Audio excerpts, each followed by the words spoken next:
welcome back to another session of Arts and Crafts, and for today, I'm going to show you how to make this paper lion craft folded in accordion style.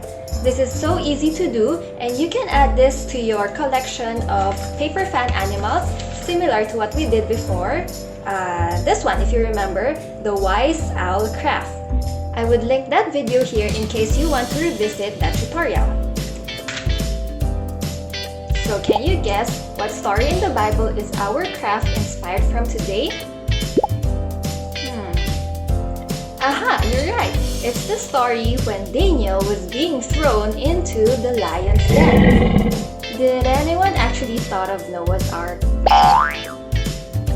But, kidding aside, it's good to be reminded of when God delivered Daniel when he was thrown into the lion's den to be eaten up supposedly. You know what happened? God's angel shut the mouths of the lions and they haven't hurt him at all.